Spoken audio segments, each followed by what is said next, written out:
Hi guys, I wanted to give to you a midweek update, and that's because this week Governor Snyder is doing the state of the state, and I think we should talk about the real state of the state. So, our state runs on a $55 billion annual budget. That's a year, and just to give you some perspective, 1 billion is 1,000 millions. Okay? Sometimes it helps put this in perspective. So 55 billion. That's what's coming from our taxes. We pay about a 5% income tax. And this state still needs about $4 billion a year in infrastructure. That's roads, that's bridges, that's water treatment monitoring, that kind of stuff. It's important stuff. It's stuff we all use, whether you're a big business or a truck driver or just going to work. And so we pay already about 5%, like I said, in income tax. And I'm not looking to make that go up per se. But if we make $9 and change an hour as minimum wage, and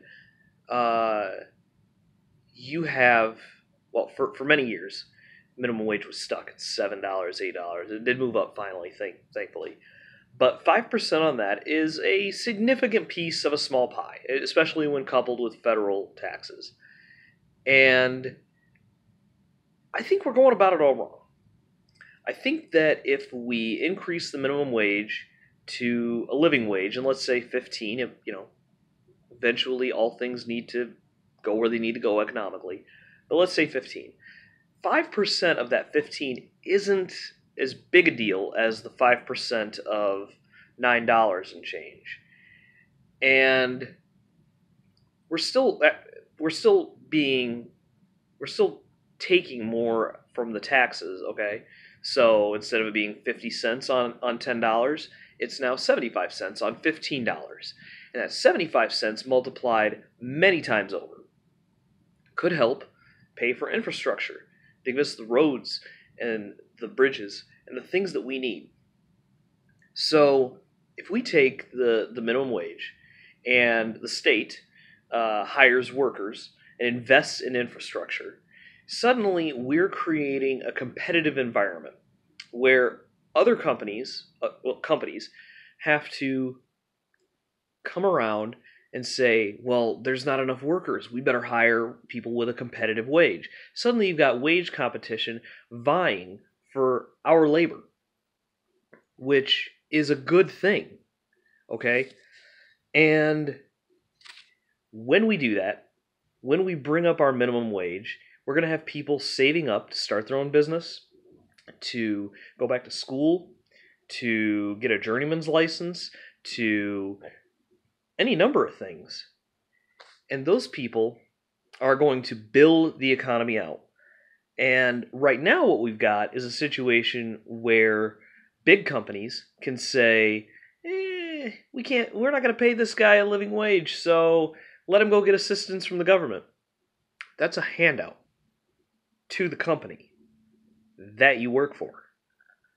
That is a handout, and it is a bailout, and it is a cop-out, okay?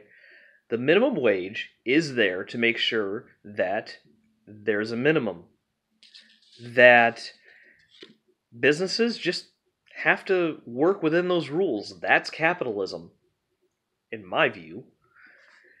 And last year, nationwide, when we see 82% of the wealth going to the top 1%, in general, in Michigan, when we see the top 1% make an average of 80,000 a year, or I'm sorry, 800,000 a year, we make an average of 36,000. And if you're making minimum wage, you're making like 18,000, and there isn't a single state that you can afford to own an apartment in on minimum wage. Not a single one in the United States. That's a problem.